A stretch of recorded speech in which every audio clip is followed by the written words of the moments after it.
Here they come to the racetrack. Chris, are you ready? I am ready. You know, it's a great opportunity. These guys will probably just kind of feel their way around a little bit. Some of them will feel comfortable right off the bat and try and set a quick time early on. But we got the number 2 of Kenny Coolbeth leading them off into turn 1 with number 1 Jared Mees in tow. They'll probably take it easy for a lap or so, kind of get an idea, and then we're going to see them drop the hammer here pretty quick. It might take just one lap to check out the racetrack down the back straightaway. It's Coolbeth out front. Here comes Baker. He's diving in deep. He doesn't care it's the first lap. He's a little bit younger and doesn't quite have the experience of some of our riders, but they're 3 and 4 wide coming up at turn number 4. Well, we hope to see them this close all night long. Some people can get up to speed on a particular racetrack very quickly. Others take a little bit of time. Wow. But we see these 4 guys nearly 4 abreast coming off of turn 2. And that's one of the cool things about the Hagerstown racetrack is that it offers multiple lines into and out of the corners. So we'll see a lot of this swapping of positions throughout the night, hopefully. Hopefully nobody gets dialed in so good that they run off and hide from them. But the top 4 going at it here pretty with Sammy Halbert on the 7. See him lose a little bit of speed off at turn 2. 3, this has predominantly been a Harley track, although Brian Smith did get the win here a year ago on the Kawasaki. As we see the number 2 of Coolbeth getting a really good drive off at turn 4. That's the money corner. But this track is going to change a lot, and they're trying to find where their setup is good, what part of the track, along with their gearing. We're going to start to see a blue line, however, form pretty quickly. That'll be the rubber going down onto the racing surface for you fans that are here in Hagerstown. You're used to that when the cars race. These are 2-wheeled machines. It's Briar Bauman so far has been the fastest on the racetrack. He's on a Kawasaki with a 2.3.964. Kenny Coolbeth now right there in the 2 spot. He goes by Brad Baker over there in turn number 2. We see the 2 and the 6, Coolbeth and Baker and the 1 get away a little bit from the 7 of Halbert. These guys are going at it like this practice session's paying points. They certainly want to put in a good lap time early with Baker ripping off a 23.659, Coolbeth at a 23.79. Checkered flag is out. So Brad Baker was out there in the front with Coolbeth on the 2 and Meese now. So the top 3 riders go to the head of the class. They're entering and exiting the racetrack over there in turn number 4. That way, nobody can stop short on the back straightaway and pull off in front of somebody else while they're still up to speed. So they exit off at turn number 4. They'll send out the next group. Group number 2 is going to be led by number 5, Jake Johnson. Haven't seen him on the circuit for quite a while. I heard he got a ride from a rider out of, or a guy that owns the bike out of Kansas. It's actually Brandon Robinson's own personal. It was his own personal XR 750. A gentleman out of Kansas bought it and said, let's go racing. So there's Jake Johnson pulling out first on the 5. 77 is our Rookie of the Year leader. It's Kyle Johnson. Vandekoy is also up for Rookie of the Year on the 17F. 32 is Sean Baer. 65, Corey Texter. 94K, Jake Cunningham. 87, Mick Kirkness from Australia. 16, Wyatt McGuire. The 12 is Jay Maloney. 89, Evan Baer. 28P is Michael Bickerton. 67, Colt Schvoltz. 96, Cody Johncox. 20T, Mikey LaBelle. And the 82 is Hollywood Higgins. And they're off. It's good to see the number 5, Jake Johnson, 2010 Grand National champion. Got him a couple of Grand National championships over the years. Good to see him back on the racetrack. I know this is a good one for him. He's always run well here. We'll see how it goes on a different motorcycle than normal. As we saw the 87 of Mick Kirkness pretty close to the front stretch concrete wall. So the Aussie early on is stretching the borders on the Hagerstown Speedway racetrack. So he wants to go all the way around the outside. Here's your leader back around off at turn number 4. It's still Johnson out front on the number 5 bike. Again, first time he's rode this motorcycle to the best of my knowledge, and met the gentleman here that owns the motorcycle from Kansas, and there he goes. He's out front all by himself. He already goes up to the position number 5 on his very first lap. Well, that's pretty ironic. Number 5, 5th, first lap out on a borrowed bike. Just goes to show the talent of this guy. He's adapted to the bike and the racetrack real quickly. And the last time he was out was down there in Austin, Texas at the X Games. He finished 5th on the bike number 5. So that's seemed to be suiting him so far, but I know he wants to finish a lot better than that on his maiden voyage on this motorcycle. Well, living in Pennsylvania now, this will be the closest national to him on the entire circuit. Probably lives 2.5 hours away from here. he's going to want to do well in front of family and friends. Also, the closest national to your house. You actually woke up this morning in your own bed, drove on over here just to come here and call the race. You're going to drive on home tonight. That's right. It's nice to be close to home. You bet. You got it made. So we got a lot of fast guys on the racetrack right now. We're watching 65 of Corey Texter trying the inside, trying to get that Kawasaki. He actually rode that machine last year, and then he also rode it down there at the X Games, and he's making the move on the 77 of Kyle Johnson. Yeah, Corey wants to do well. He from nearby Lancaster, Pennsylvania. This is a close race for him. I'm sure he slept in his own bed last night and wants to do well here. Checkered flag is out already for group number 2. The only change on the leaderboard is number 5, jumps up to the 5th spot, Jersey Jake Johnson. He's listed on a Honda. We know he's on a Harley-Davidson, so that's just a mistake going through staging with a 2:3.996. It's still Brad Baker, our fast time so far. We're not sure if this round will be just practice or qualifying session, but it's scheduled to be the first round is free practice. Group number 3 looks like this. We have the 52. That is Corey's sister. That's Shayna Texter. She will lead the boys out. 41 is Hazel. 14B is the other Hazel, so the Hazel brothers are coming out back to back. 29, Jake Matthias got a new ride. We'll talk about that later on. Wyatt Anderson, 90W. Danny Kelch on the 93. Jason Eisnock, a Highs Dairy sponsored rider, and Mike Poe, another Highs Dairy sponsored rider, 30S and 83S. Don Mullen, the 71. 69F is Ben Evans. 58, Adam Carpinello. 35 is Will Cato. 21, Duke Erickson with his brother Clint Erickson, the 42K, and Dominic Calendres made the move up to the GNC1 class, and he is on the only Yamaha twin that's out there. It's an FZ07 that Babe DeMay has built. So keep our eyes on the 66Y, see how he adapts to riding against the GNC1 riders and riding a Yamaha twin for the very first time. Yeah, real interesting to see Calendres. I believe this may be his first opportunity to ride a twin, period, and to go out on a new one. Be nice to watch his progress, see how that goes this evening. But we'll probably start to see the track slow down a little bit. This track is typically at its fastest in the beginning of the day and at the end of the main events. Later on tonight. At the beginning of the day, because there's so much moisture in the track still, and I know the sun's been beating on it all day, it's relatively cool for when we've been here before. It's been extremely hot, so it's looking really good right now. Track looks fast. Shayna Texter still out front on the 52, and as the track starts taking rubber, Chris, you said it picks up speed and picks up speed. Usually after the sun goes down. Right now, if it starts to take a little bit of rubber, we might see it slow down a little bit for a while, but as the sun goes down, they get a little water, and the sun is no longer drying the racetrack out so fast. We'll see fewer and fewer changes in the surface, but it's going to go through a big, broad spectrum of change between now and the end of qualifying. So Shayna Texter is still out front. She's got Hazel tracking her down. That's national number 41 right behind the 52. Shayna used to be number 25A. National number 25 was taken, and so she flip-flopped her numbers and went with the 52. She does have a national number. She leads them off of turn number 4. It's Shayna Texter out front. Hazel on the 41 bike in the 2 spot. No change on the leaderboard right now. It's Mick Kirkness is our 15th qualifier on top on our leaderboard that's in front of us, and we're not sure right now, Chris, if this is free practice or qualifying time practice, so they're trying to get the fastest laps they can. We do have 3 heat races for the GNC1 class, so you want to finish in the top 18 spots to get yourself on the front row of our qualifying heat races. As we see in his maiden voyage, the 66Y on the Yamaha of Calendres running a time of 24.9. A little bit off the pace from our front runners in the first practice, but that's to be expected. Obviously, checkered flag comes out here. That was our last group of GNC1 riders. We have 46 entries, so all 46 riders will have a starting spot in their heat races. A little bit different when we go into the GNC2 class, which is coming up next. GNC2 riders are on 450 machines. There are 44 entries, and only the fastest 32 go on to tonight's program. So qualifying is even more important in the GNC2 class. They're coming out according to their point standings as well. 44E is Nick Armstrong, 24J Brandon Wilhelm, 67M Davis Fisher, 27U Jamison Miner, 11Z Andrew Luker, 19B Justin Jones, 14A Dalton Gautier, 54A Dan Bromley, 30Z is Bronson Bauman, 36B Colby Carlisle, 23Z James Monaco, 24F JR Addison, 23F Jeffrey Lowry, 16S is Tristan Avery, and the 17C Sean McNary.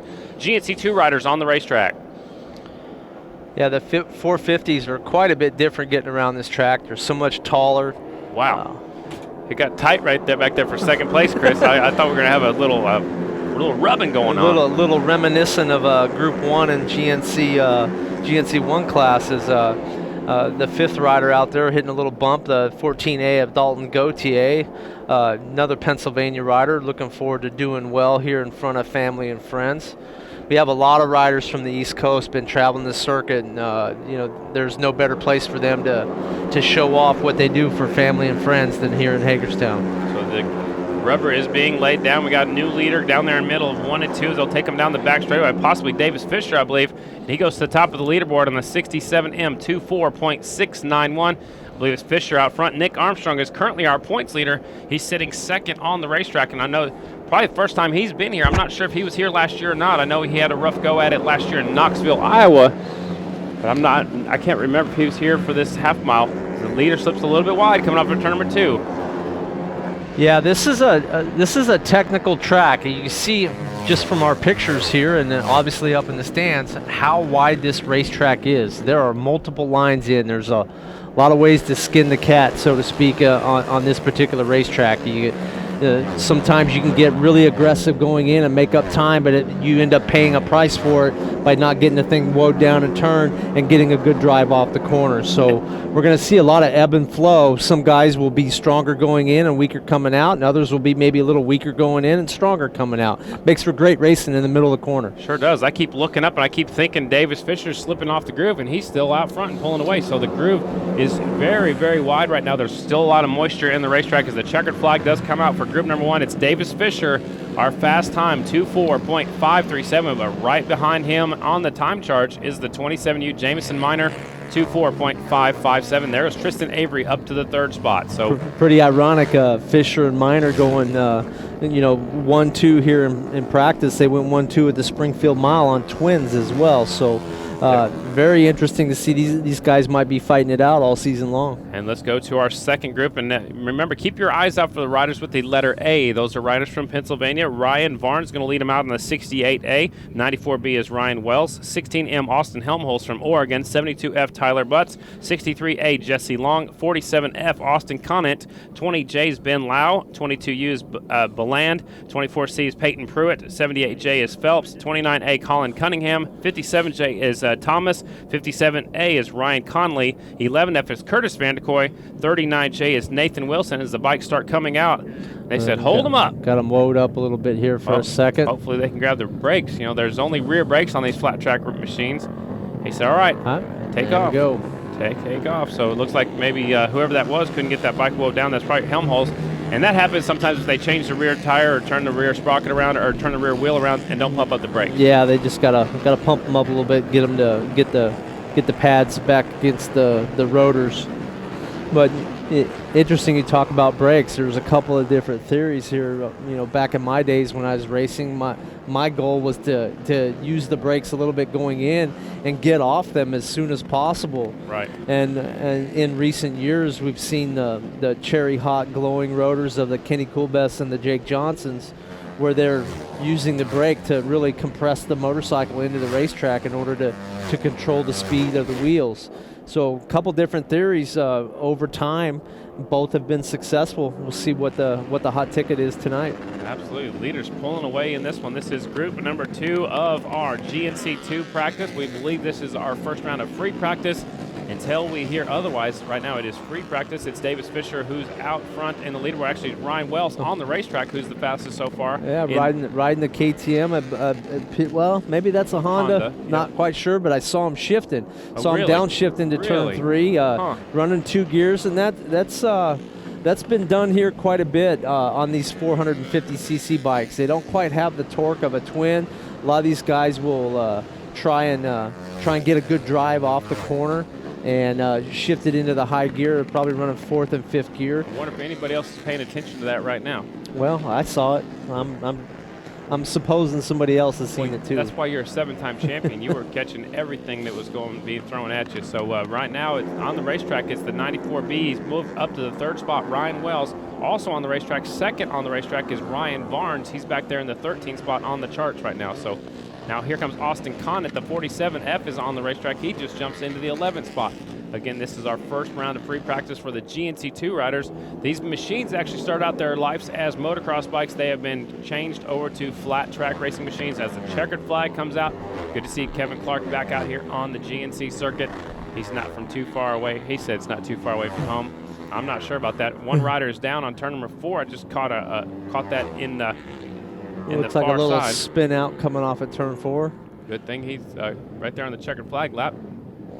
So he'll take it back to the pit area. So it's Davis Fisher right now on the Honda, 2.4.537. The down rider's up and okay. I'm not sure who that was. Couldn't see it from our point of view. There are 3 groups in both the GNC1 and GNC2 class. Group number 3 is coming up next for GNC2. The 69J is William Emmendorfer. 27S Hayden Avery. 22A is Harvitt. 51E is Casey Cahoon. 18C is Nick McFadden. I didn't know he was here. Full-time road racer, part-time flat tracker. 20B is McKnight. 88C is Beland. 39B Scott Barrett. 44A is Alexander. 17A is Harris. 98J is Pfeiffer. 46S is Valentine. 37A Corey Strickler. And the 43C is Widener. Is that right? Good. Widener? Yeah, Widener. All right. Good group of Pro Sing or GNC2 riders here this year. The 22 out front. Harvitt. Not extensive experience here as we see him flick it in going into turn 1. Turn 1 typically grooves up first on this racetrack, and it's actually slicker. It has sun beating on it pretty much all day long. We see the shade trees starting to protect turns 3 and 4. The track will stay a little moister throughout the evening down in turns 3 and 4, but turns 1 and 2 have been baking for hours, and it typically takes the moisture out quicker and lays the rubber down a lot sooner. So how do you set up the motorcycle right now? I mean, it's a compromise. In reality, it's a compromise. Right. You can't ride both ends of the racetrack the same. As we see for Harvat there, the rear end about wanted to pass the front one up going into turn 1. It's one of those things where you can't really just flick it into the corner. You just got to kind of push the bike down. You flick it too hard, rear end steps around real fast. And we see those guys starting to navigate that a little bit. Here comes Nick McFadden on the 18C. Remember, he's a full-time road racer. I think a lot of the rubber being laid down is going to be... That's the 98, I believe. Oh, it is. Doesn't look like McFadden. Okay. I believe you're right. Maybe it's the 39. Could be the 39 of Scott Barrett. Those numbers are kind of, it is 18, yeah. 18C, that is Nick McFadden out front. There are times where it's very difficult to pick out the numbers on these 450s. They do use the stock motocross size number plates, and at times we're going to apologize in advance. They will be difficult to identify. So it is McFadden out front. Do you think this kind of suits a road racer style? It's really, it's really fast. Fairly smooth right now. It's going to take a lot of rubber. It's going to be almost like a road race. Well, the key around Hagerstown is obviously you got to get it into the corner deep enough, but you got to kind of carry your momentum through the middle, and these are tight corners. And then you have to kind of just roll the throttle on to keep the rear end from stepping out. So if a road racing background, I mean, McFadden grew up dirt tracking. Has gone over the road race more in recent years. His style might work well here. That does wrap up our entire first round, which is free practice for your fans joining us at fanschoice.tv. Welcome all your fans here live in Hagerstown, and welcome to the Hub City Classic, the 34th annual Hub City Classic here at the Hagerstown Half-Mile. That was our first round of free practice. It looks like the track looks perfect right now. I don't even believe they're going to stop for track maintenance or anything like that. We'll wait and see. In the GNC2 class, it was Davis Fisher was our fastest time so far. That's the 67M with a 2.4.537. Jamison Miners in second with a 2.4.557. Flying Ryan Wells is in the third spot. That's 94B, 2.4.635. Tristan Avery currently fourth. Justin Jones in fifth. Bronson Bauman sixth. Brandon Wilhelm in seventh. Dalton Gauthier eighth. J.R. Addison ninth. And the Flying Tomato, Colby Carlisle in the 10th spot right now. Again, that is free practice, so these guys will tune their bikes and go back to the pit area.